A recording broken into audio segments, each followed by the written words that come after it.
사도신경하심으로 주일 예배 시작하겠습니다.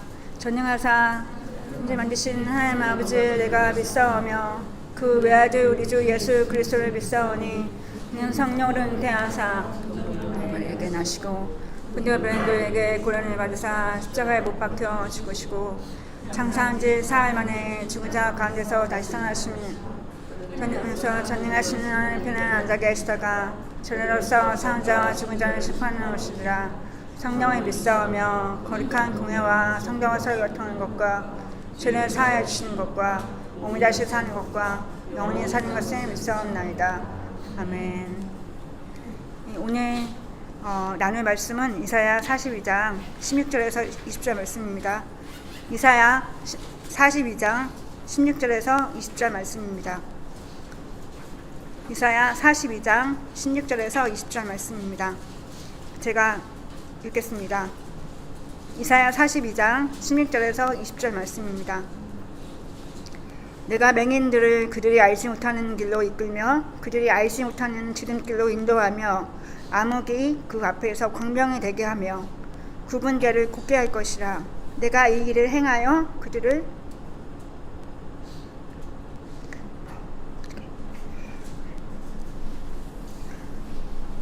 버리지 아니하리니 조악한 우상을 의지하며 부어 만든 우상을 향하여 너희는 우리의 신이라 하는 자는 물리침을 받아 크게 수치를 당하리라.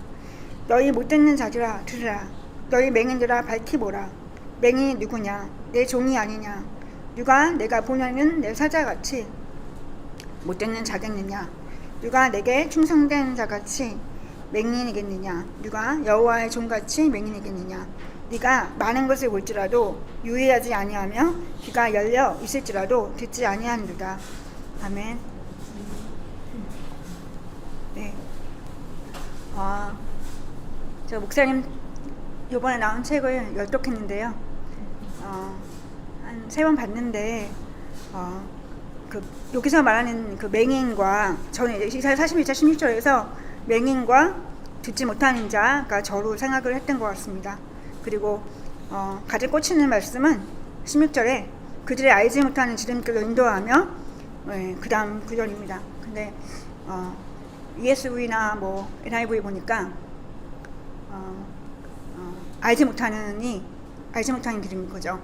그 지름길이라고 하시고, 지름길은 영어로 안 되어 있지만 개혁되는 지름길이라고 말씀해 주시고, 알지 못하는 게 익숙치 않은이라는 단어도 있고 또 새로운 길이라고도 되어 있는 거예요.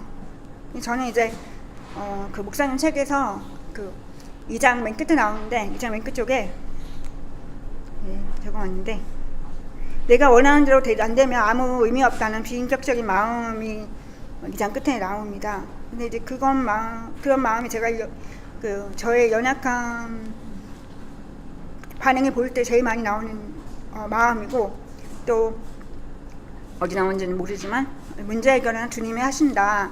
우리는 믿음의 기도를 하는 것이다. 주님이 역사하심보다 앞서 나가면 안 된다고. 예수님 중심이 아니라 예수님 중심이어야지 내 중심이면 안 된다고 이제 하는 그런 이제 구절이 나오는데, 제가 제일 이제 인정욕구와 함께 제가 제일 그 연약한 마음을 모이고 주님을 따르지 않을 때 그 모습인 것 같아서, 그게 여기서 말하는 이사야 말씀하시는 제가 봤을 때 저의 그 맹인의 상태와 또 듣지 못하는 자의 상태인 것 같다는 생각을 했습니다.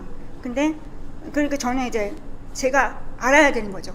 제가 알아야 되고 익숙해야 되고, 그리고 새로운 길은 좀 안 된다고 생각을 하는 것 같아요. 제 중심으로 생각을 하니까요.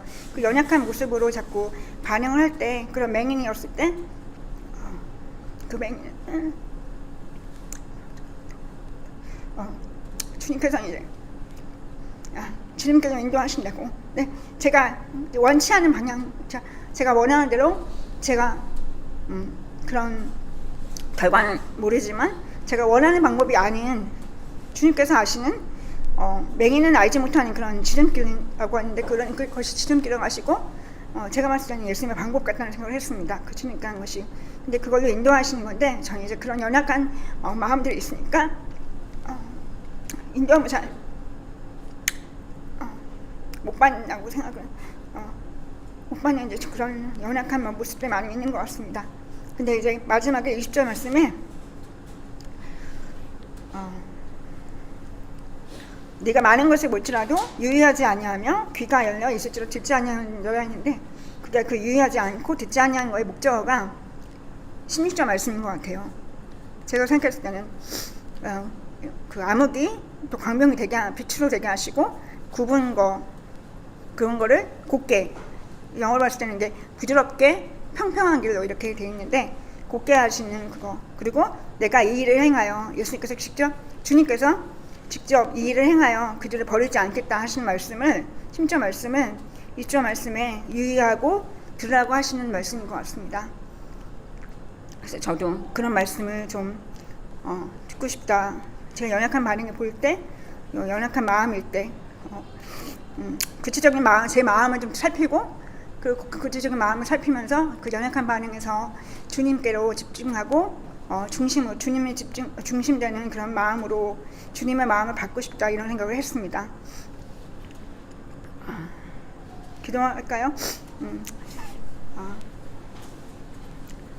주님께서 인도하시고 저희가 맹인이고 듣지 못하는 자로 그 겸손한 마음으로 저의 연약한 모습을 고백하고 그런 모습일지라도 주님께서 저희가 주님께서 우리는 알지 못하지만 정말 새롭고 정말 익숙치는 않지만 정말 새롭고 지름길로 되시는 그 예수님 방법으로 인도하심을 받을 수 있도록, 주님 저희들은 정말 연약하니까 주님께서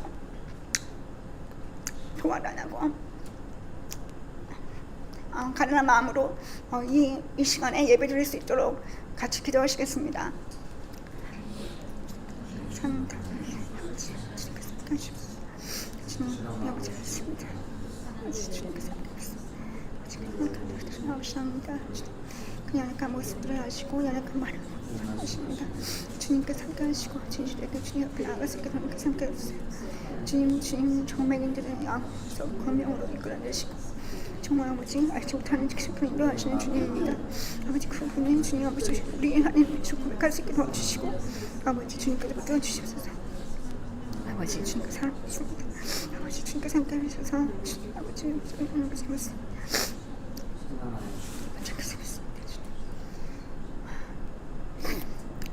주님 너희 못 듣는 자들아 들으라, 너희 맹인들아 밝히 보라고 하신 말씀대로 저희들이 맹인 같고 듣지 못하는 자 같습니다. 이런 연약한 저희들의 반응들을 아버지로 들어오시고 정말 구체적으로 살필 수 있도록 그 마음을, 그 반응을 잘 살피고 주님께 정말 더욱더 나아가게 원합니다. 주님 베드로가 말한 것처럼 주님께서 모든 것을 아시오니 주님 제가 사랑하는 줄을 주님께서 아신다고 고백한 것처럼 주님을 사랑할 수 있도록 주님 저희들 마음을 항상 살펴보게 하시고 주님 사랑한다고 고백하면서 이 모든 것을 아시고 광명으로 인도하시고 정말 좋은 곳으로 지름길로 인도하시는 주님을 정말 아버지 따를 수 있도록 주님께서 함께 하시고, 주님께서 행하신다고 하셨으니까 정말 저희들은 아무것도 아니고 정말 연약한 존재이므로 정말 주님께서 하는 이 역사하심을 항상 앞서지 않게 하시고 항상 연약한 반응이 아니라 정말 주님께 온전히 순종하고 따를 수 있는 중요한 아버지 믿음의 정말 삶을 살아낼 수 있도록, 그리고 정말 이 믿음을 정말 고백하며 찬양하며 예수님 영광 돌리는 예배 드릴 수 있도록 오늘 하루도 주님께서 함께 해주십소서. 감사합니다. 예수님을 부르십니다. 아멘.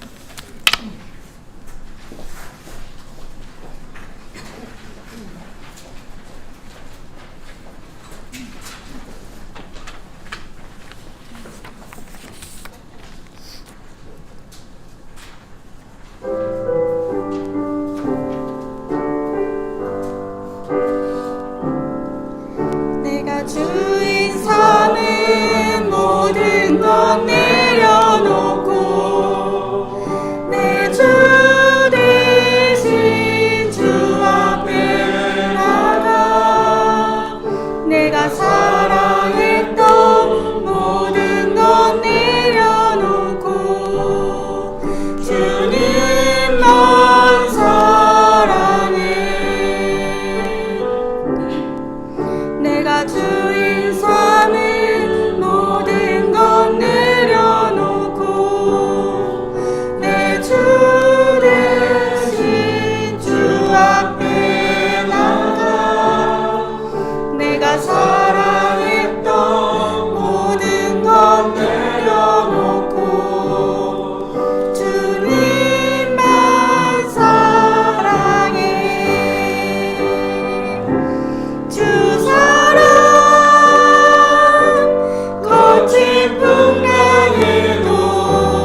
하나님 감사합니다. 오늘 예배 가운데로 하나님 불러주시고 하나님 앞에 예배 드릴 수 있도록 인도하여 주셔서 감사합니다. 하나님께서 은혜를 주시고 또 지켜주셔서 한 주간도 살아갈 수 있었음을 고백합니다. 하나님 또 한 주를 살 때 우리 마음으로 또 생각으로 말과 행동으로 지었던 모든 죄와 허물들을 주님 불쌍히 여기시고 이 시간 용서하여 주시기를 원합니다. 하나님 예배 드릴 때 예배 가운데에도 내가 원하는 모습으로 내가 원하는 느낌에 내가 원하는 모습의 예배를 드리지 않게 하시고 하나님 원하는 것에 집중하기 원하고 하나님께서 기뻐하시는 것을 생각하며 하나님 앞에 예배 드릴 수 있도록 인도하여 주시길 원합니다. 성도님들과 또 가족 가운데 몸과 마음이 아픈 모든 분들을 주님 기억하여 주시고 위로하시고 힘을 주시길 원하며 또 하나님께서 예수님의 이름으로 치유하심의 역사를 베풀어 주시기를 원합니다. 명신교회를 주님 축복하여 주셔서 감사하고 교회가 하나님의 뜻과 사역을 감당하며 주님께서 기뻐하시는 교회 되어 수 있도록 축복하여 주시기 원합니다.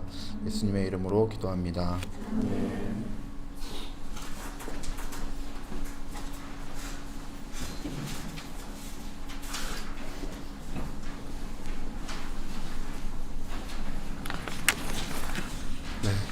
성경 말씀은 로마서 5장 8절입니다. 로마서 5장 8절 말씀 제가 읽어드리겠습니다. 로마서 5장 8절입니다. 혹시 유튜브로 예배를 들으시는 분들도 찾으실 수 있다면은 로마서 5장 8절 말씀 같이 보시면 좋을 것 같습니다. 제가 읽어드리겠습니다. 로마서 5장 8절입니다. 우리가 아직 죄인 되었을 때 그리스도께서 우리를 위하여 죽으심으로 하나님께서 우리에 대한 자기의 사랑을 확증하셨느니라. 아멘. 좋으신 예수님 은혜를 베풀어 주셔서 감사합니다. 예수님의 이름으로 기도합니다. 아멘. 네. 설교문을 참조하시면 되겠습니다. 서론을 읽어드리겠습니다. 너그러운 사람에게는 은혜를 구하는 자가 많고 선물 주기를 좋아하는 자에게는 사람마다 친구가 되느니라. 잠언 19장 6절 말씀입니다. 아름다운 말씀이죠. 항상 이렇게 자주 읽었죠. 그러니까 이 말씀이 익숙하고 참 좋은 말씀이다. 마음의 위로가 된다. 너그러운 사람 만났으면 좋겠고 나도 이런 사람 되면 좋겠다. 이런 마음을 읽었는데 이번 주간에 이제 잠언도 읽고 로마서도 읽고 그러다 보니까 좀 연결이 되는 거예요. 더욱 하나님의 은혜와 또한 한 사람 예수 그리스도의 은혜로 말미암은 선물은 많은 사람에게 넘쳤느니라. 로마서 5장 15절 하반절입니다. 좀 이렇게 연결이 되면서 더 은혜스러웠습니다. 항상 제가 구약을 읽을 때 구속사적 관점으로 구약 속에서 어떻게 예수님의 모습을 볼 수 있을까 늘 그런 관점이 있었는데 특별히 이제 잠언에서 좀 이렇게 예수님의 모습을 조금 느꼈다고 할까요? 로마서 말씀으로 이 잠언 말씀이 더 이해하게 된 것 같습니다. 예수님은 로마서 5장 15절 하반절에 있는 것처럼 제가 다시 한번 읽어드릴게요. 더욱 하나님의 은혜와 또한 한 사람 예수 그리스도의 은혜로 말미암은 선물은 많은 사람에게 넘쳤느니라. 예수님께서 은혜로 그 은혜의 선물로 우리에게 영원한 생명을 주셨죠. 우리가 구원받은 줄 믿습니다. 여러분 믿으십니까? 그런 은혜가 가득하게 되시기를 주님의 이름으로 축복합니다. 여러분 선물 받아봤죠? 좋았죠? 진짜 좋았던 선물 받았던 때도 있죠? 근데 은혜의 선물은 어때요? 조금 시간이 지날수록 은혜의 선물이야말로 되게 현실적이고 의미가 있고 내가 기쁘고 좋구나 그렇게 되면 좋겠어요. 그 은혜의 선물 안에서 예수님께 받은 그 은혜의 선물 안에서 그 영원한 생명 안에서 다 그 다른 것들도 생명의 의미가 있게 되는 것 같아요. 우리의 삶 자체가. 여러분 그런 은혜가 가득하게 되시기를 주님의 이름으로 축복합니다. 사랑하는 부부 여러분, 나의 반쪽이 은혜의 선물인가요? 죽여버려야 돼? 너 이리 와봐. 이번 주간에 제가 제일 웃겼다. 제 가족 밴드에 올렸는데 중앙일보 보는데 최고의 만평 사자 2마리가 막 쫓아가는 거예요. 너 이리 와봐 막 이러면서 저 앞에 조그만 사람이 막 도망가고 있어. 이준석.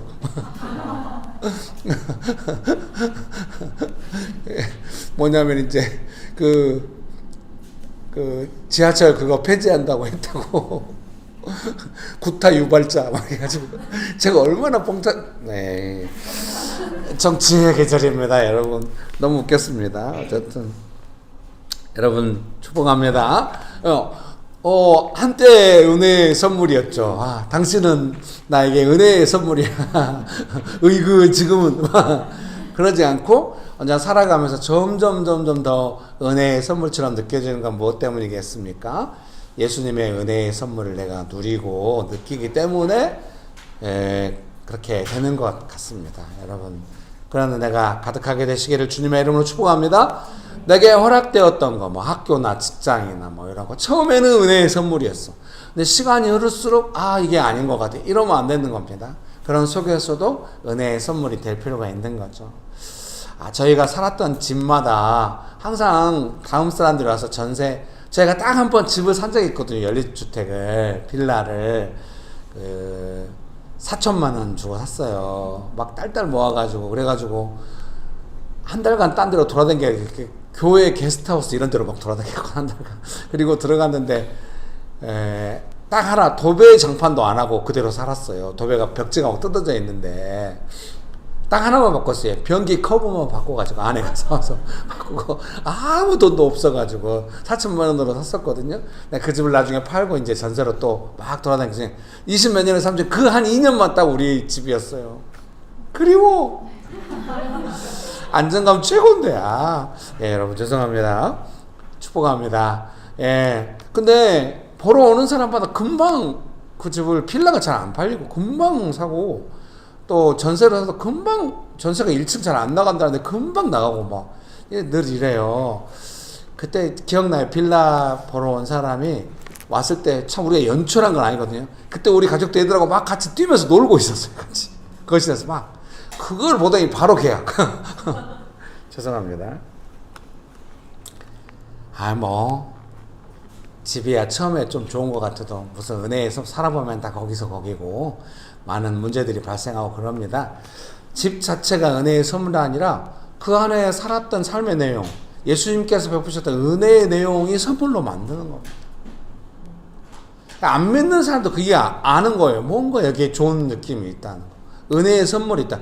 눈에 안 보이니까 눈에 보이는 최고의 선물 같은 그런 느낌이 아닐지 몰라도 그거야말로 실제적이고 은혜스럽고 좋은 것입니다. 지속적인 생명에 영향이 있는 것입니다. 그 은혜의 선물 우리가 받은 거예요, 여러분. 점점 풍성해져야 되는데 수도권에서 20몇 년 살아보니까 점점 풍성해져야 쓴디 뭐 이렇게 딱 나와요.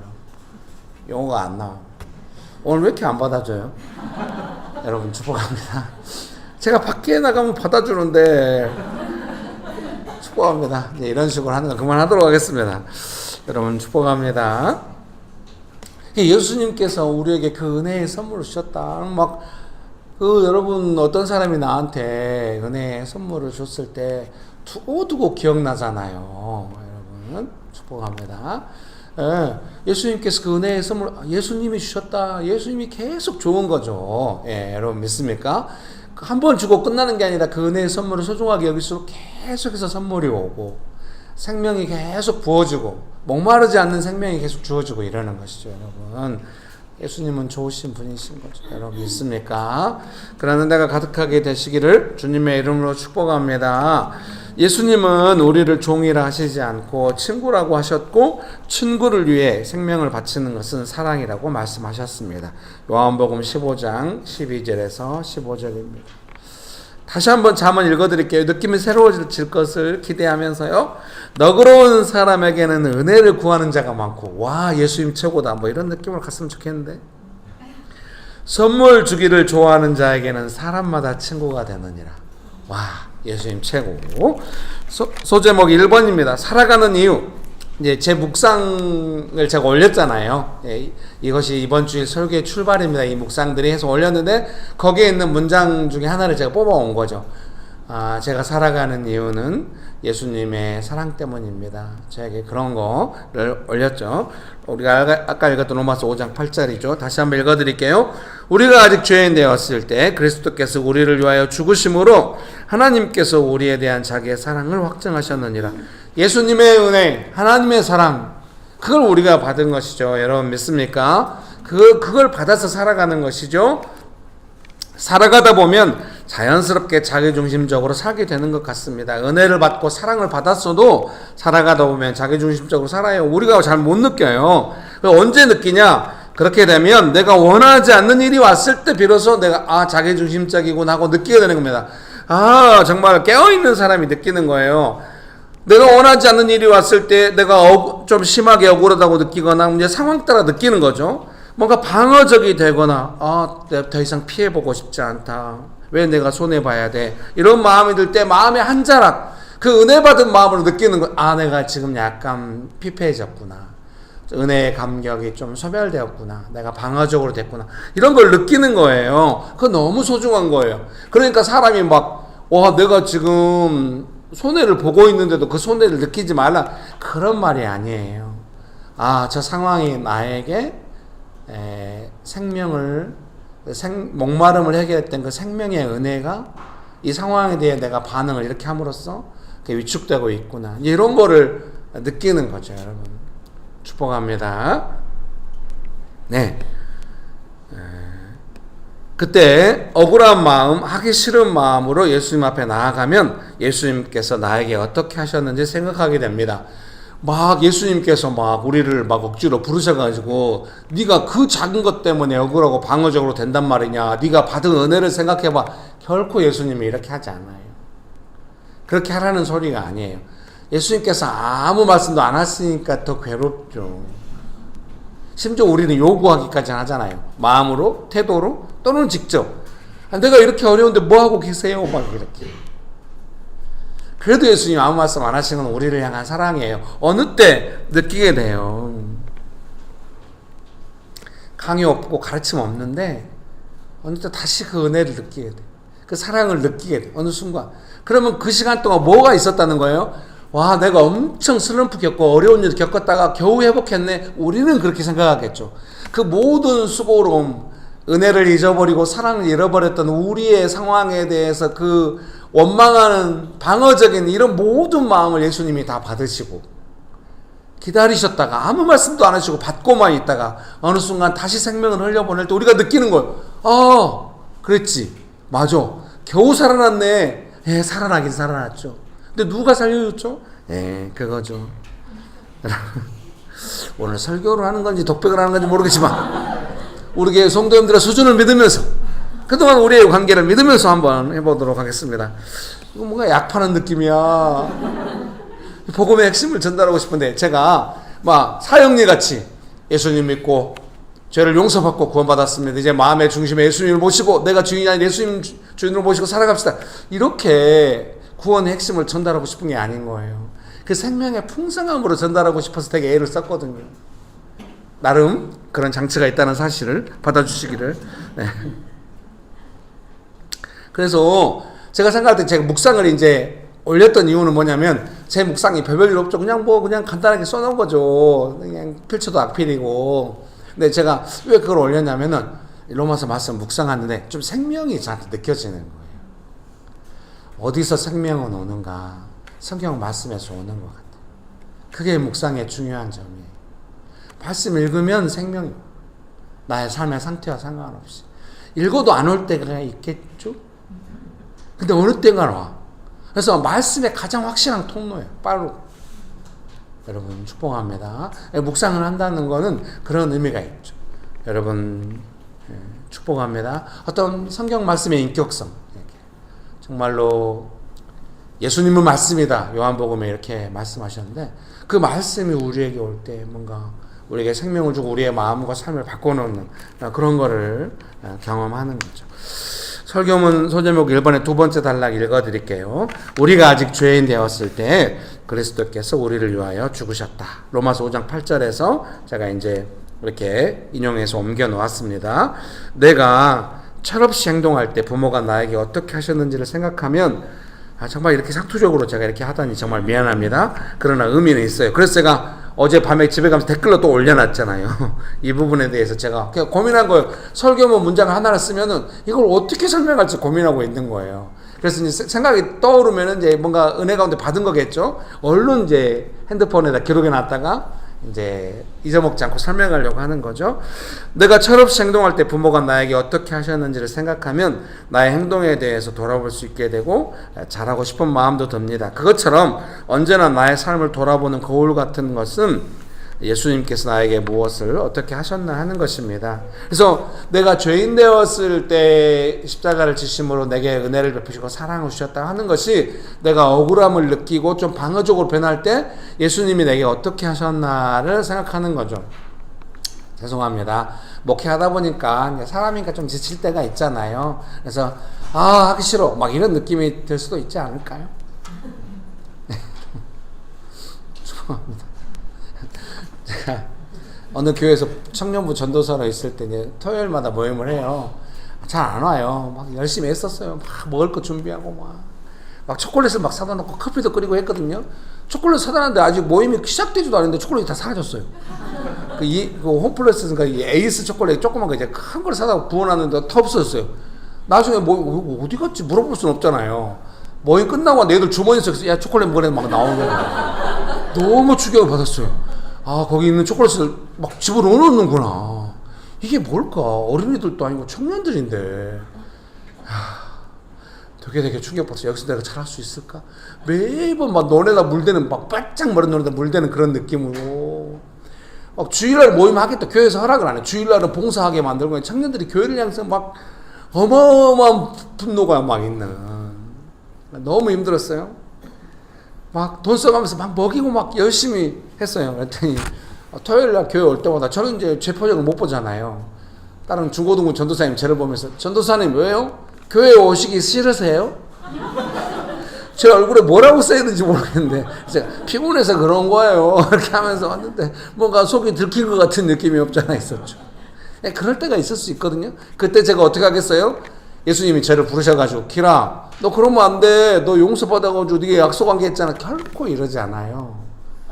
제 마음 저도 모르게 지친 마음으로 말씀 앞에 가면 은혜가 오는 거예요. 생명이 너를 사랑한다 너를 이해한다 뭐 그런 거 갖고 좀 다른 나를 위해 죽으셨구나. 그렇지. 이게 생명이지. 예수님의 사랑을 내가 받았지. 막 자연스럽게 마음 좀 회복되고 막 이런 거예요. 여러분 축복합니다. 그래서 혹시 부부간에 힘든 부부들은 항상 그 힘들 때마다 생각을 떠올려. 제일 좋았을 때 우리가 서로에게 생명이었을 때 그런 거 영상으로 좀 찍어 놓든지 해. 그때 딱 봐 이거를.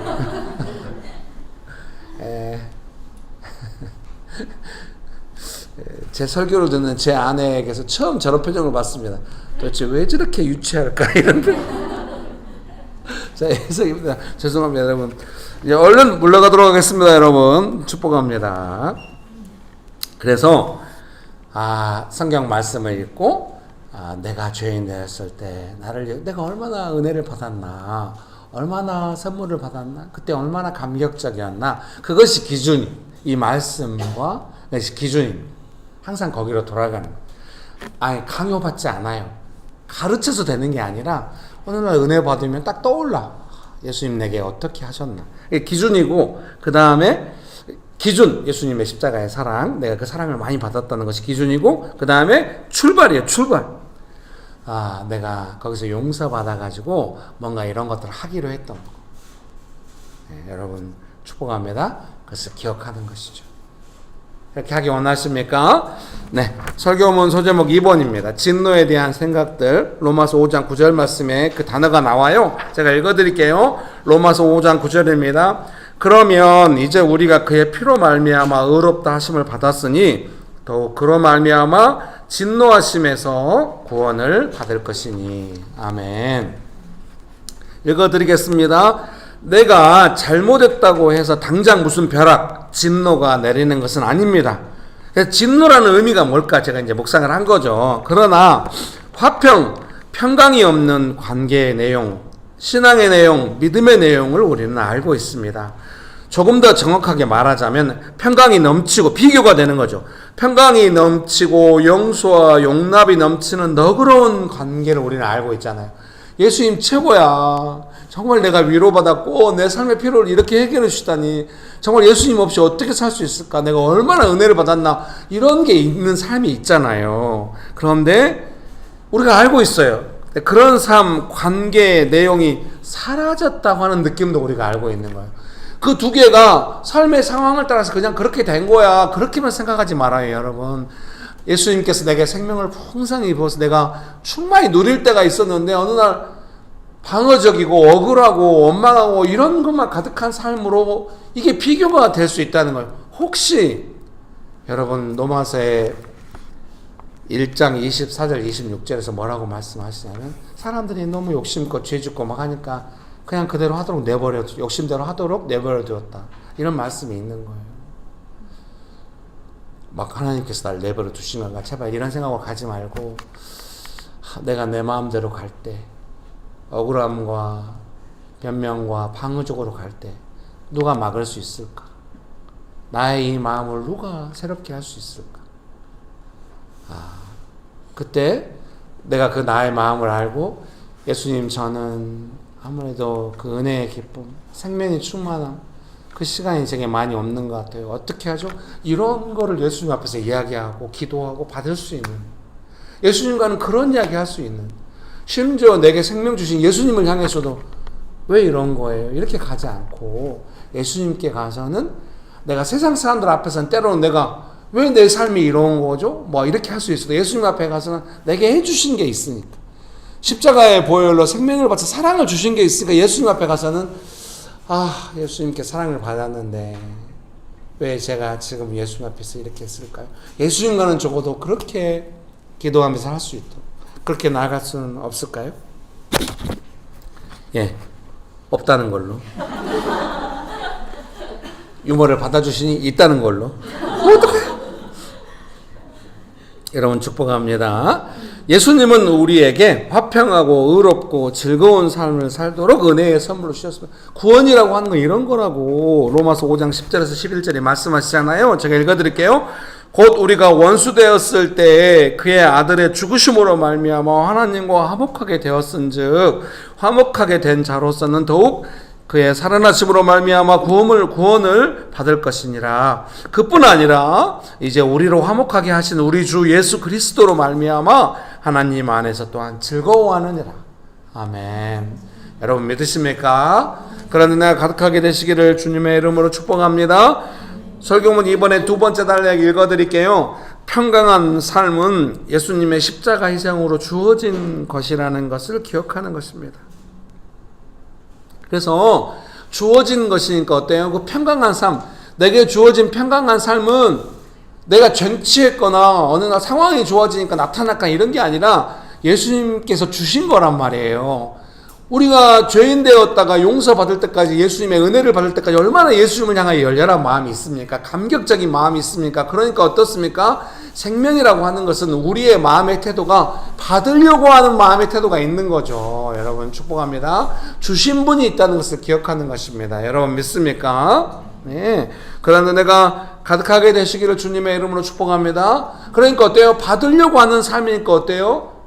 내가 생명 없이는 살 수 없어. 생명을 받아야 돼. 그러니까 어때요? 내 삶의 최우선 순위는 예수님께서 주시는 생명, 그 은혜다. 이런 거죠. 은혜 받으면 바로 우리의 삶에 나타나는 특징 중에 하나가 뭡니까? 내 삶의 문제를 해결하고 필요를 해결하고 내가 원하는 삶을 살고 싶다. 그렇게 되는 거예요. 우리가 생각할 때 그렇게 어려웠다가 그렇게 죄 가운데 살다가 은혜를 받아버렸으면 이제 완전히 예수님을 위해 살 것 같은데, 사람이 그러지 않아요. 이제 회복됐네. 이제부터 내가 원하는 거 하나씩. 그러다가 뜻대로 안 되죠? 그러면 다시 은혜가 없어지고 이렇게 가는 겁니다. 제발 그렇게 가지 말고 은혜를 받으려고 하고 예수님 앞에 나아가서 이렇게 하려고 계속 은혜를 우선하고 이렇게 살아가요. 그럴 때마다 그 은혜 안에서 내 필요도 채워지고 내가 살고 싶은 삶이 은혜 안에서 구체적으로 점점 드러나고 이렇게 가는 거예요. 여러분 축복합니다. 그렇게 되기 원하십니까? 평강한 삶을 안다면 우리는 또한 진노 아래에 있는 삶이 무엇인지 알 수도 있을 것입니다. 진노 아래에 있는 삶이란 게 뭐예요? 평강이 사라진 삶이에요. 기쁨이 없는 거예요. 평강한 삶을 기억하고 살아가기 위해 구원의 감격을 누리기 위해 평강과 진노에 대해서 생각할 필요가 있습니다. 여러분 그런 은혜가 가득하게 되시기를 주님의 이름으로 축복합니다. 내가 벼락맞지 않는 한 하나님의 진노는 없는 거야. 그게 아니에요.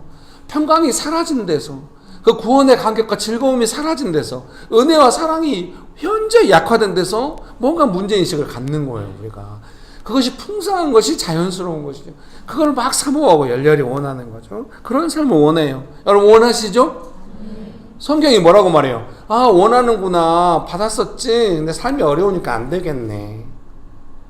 여기서 웃어줘야 되는데 그게 성경의 가르침입니까? 아닙니다. 성경은 어렵냐? 어려울수록 더 은혜가 클걸. 너는 더욱 강건한 평강으로 나아갈 거야. 어려운 중에도 더 풍성하구나. 대단하다. 그런 삶이 있어. 이렇게 말씀하시고 있다. 우리가 지금 그 길로 가고 있는 줄 믿습니다. 여러분 믿으십니까? 네. 설교문 소제목 3번입니다. 선물은 많은 사람에게 넘쳤느니라 하고 가로쳐 놓고 overflow to the many. NIV 옮겨놨거든요. 이렇게 옮길 때 문제점은 뭐냐면 무슨 말인지 모른다는 거예요. 앞뒤를 자르고 여기만 옮겼기 때문에. 죄송합니다. 그래도 읽어드릴게요. 제가 이 부분을 묵상할 때 로마서 5장 15절이죠. 로마서 5장 15절 읽어드릴게요. 그러나 이 은사는 그 범죄와 같지 아니하니 곧 한 사람의 범죄를 인하여 많은 사람이 죽었습니다. 이제 앞부분의 내용에 보면 이제 아담으로 말미암아 이제 그런 일이 일어났다 이렇게 말씀하시거든요. 더욱 하나님의 은혜와 또한 한 사람 예수 그리스도의 은혜로 말미암은 선물은 많은 사람에게 넘쳤느니라. 아멘. 믿으십니까? 믿으십니까? 제가 이 부분을 묵상할 때 마지막에 이렇게 적어 놓았습니다. 밴드에 제가 올려놓았죠. 묵상한 거를 보나요? 안 보죠? 예. 좀 봐요. 축복합니다. 제가 이 부분을 묵상할 때 마지막에 이렇게 적어 놓았습니다. 예수님의 생명은 온 세상에 가득합니다.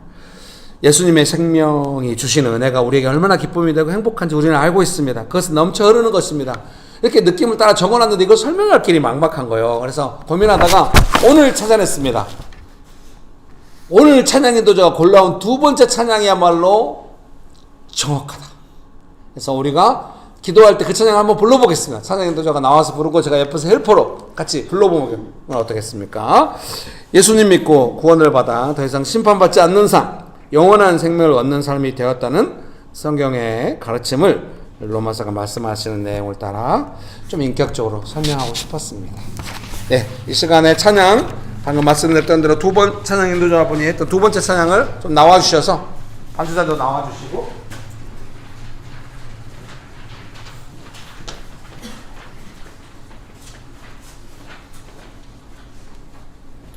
네, 화면상 제가 잘리거나 하진 않죠? 네, 다행입니다. 잘리면 좀 얼척없거든요.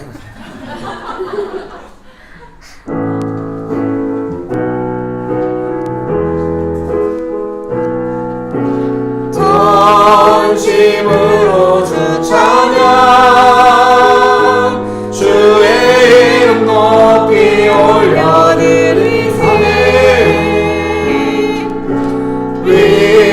위대하신 하나님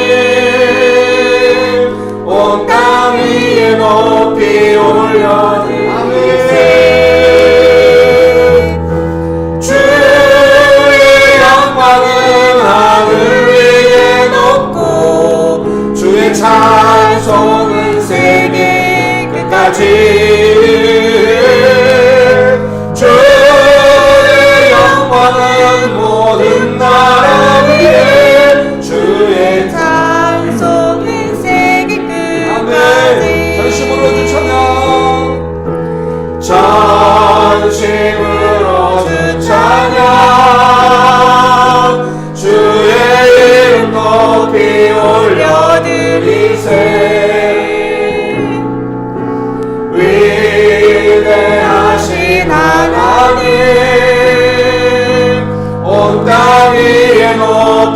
올려드리세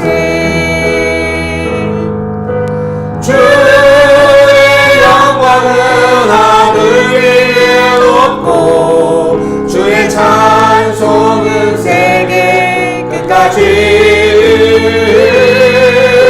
주의 영광은 모든 나라 위에 주의 찬송은 세계까지 주의 영광은 하늘 위에 높고 주의 찬송은 세계 끝까지 주의 영광은 모든 나라 위에 주의 찬송은 세계 끝까지. 옆에 있는 분이 가족이면 같이 손을 잡고 기도합시다. 가족이 아니면 손 안 잡아도 됩니다. 가족이면 손을 잡으시고 같이 기도합시다. 기도하실 때 이렇게 기도하겠습니다. 주여 우리의 삶의 모든 영역에 주를 찬송함이 주를 찬송함과 그 구원의 감격이 넘쳐나게 하여 주시옵소서. 우리의 삶에 우리의 가정의 삶의 영향마다 주를 찬송함이 넘쳐나게 하여 주옵소서. 기도하시겠습니다. 주의 영광은 하늘 위에 높고 주의 찬송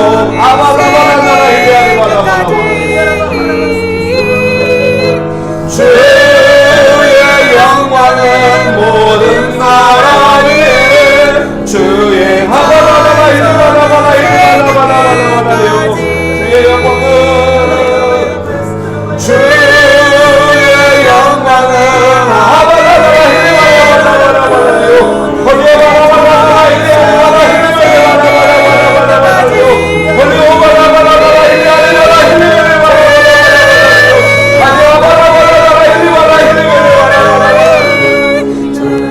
찬송은 세계 끝까지.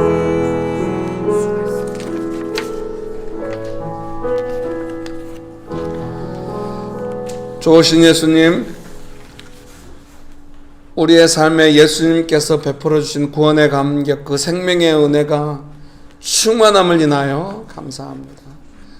우리가 끝까지 우리의 삶이 예수님의 생명, 주신 생명을 계속해서 풍성하게 받고자 하고 그걸 우선하는 삶으로 예수님을 가장 소중히, 생명을 주신 예수님을 가장 소중히 여기며 우선하는 삶으로 우리의 삶을 인도하사 우리의 삶의 생명이 풍성하게 하시고 예수님 허락하신 축복이 가득하고 즐거움이 충만하게 하여 주시옵소서. 예수님의 이름으로 기도합니다. 아멘.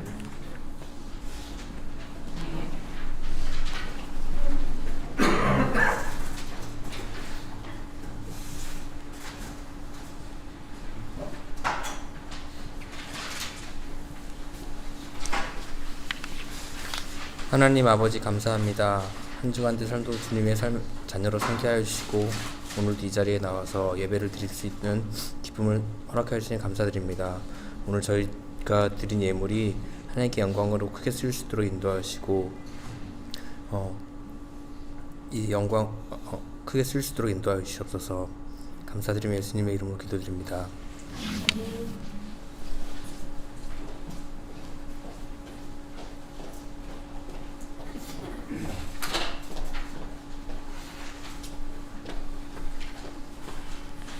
예. 광고입니다. 예배 시간 안내입니다. 주일 예배는 오전 11시에 드리고 있고요. 현장에서 예배를 들으시기 원하시는 분들은 오실 수 있습니다.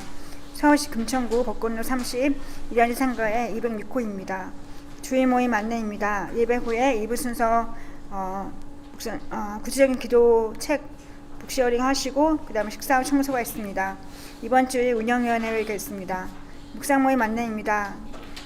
온수, 용산, 양재, 서현, 상암, 상봉 등에서 묵상 모임 하고 있고요. 캠퍼스 묵상 모임은 격주로 줌으로 진행하고 있습니다. 수요 기도회는 수요일 저녁 8시에 교회 줌으로 진행됩니다. 묵상 축도하심으로 마치겠습니다.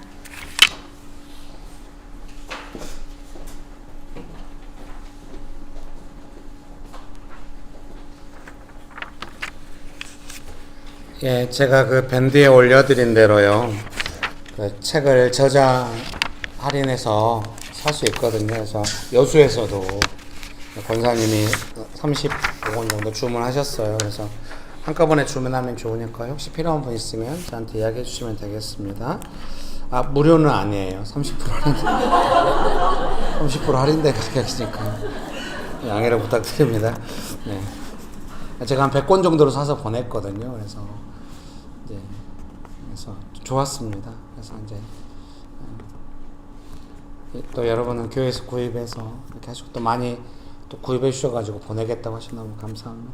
이부 순서를 또 이 책으로 이제 북쉐어링을 하잖아요. 근데 명옥 집사님, 원주 집사님, 소림 집사님 좀 인도해 주시도록 부탁했는데요. 이제 북쉐어링 끝날 때쯤 수요기도에서 이미 하고 있어요. 돌아가면서 한 사람의 삶을 나누면 그 사람을 위해서 기도해 주는 어떤 이런 것들을 하고 있거든요. 이제 좀 그렇게 몇 번 하면은 청년 캠퍼스도 스스로 할 수도 있게 되고 뭐 이렇게 되지 않을까 싶은데 이 세 분이 뭐 명백하게 뭐 기도로서 삶의 문제를 잘 대응하고 기도로서 사역의 열매를 경험하고 있다. 잘은 모르겠어요. 근데 우리가 이걸 함께 배워오면서 이 세 분이 확실히 삶의 태도가 바뀌었고 기도에 대한 태도가 바뀌어서 분명한 걸 느끼거든요. 그래서 적어도 그 정도만 함께 공유하셔도 우선순위가 명확해져도 뭐 우리가 크게 은혜를 받은 거다 이런 생각을 해요. 즐거운 시간 되세요. 제발 뭘 해도 시큰둥하고 이렇게 하지 말고 이부 순서 막 하는 사람만 하고 그러지 말고 뭔가 기도에 한 발짝 더 진전이 있게 되기를 간절히 기도합니다. 말로 하면 안 돼. 기도하겠습니다. 축도하심으로 예배를 마치도록 하겠습니다.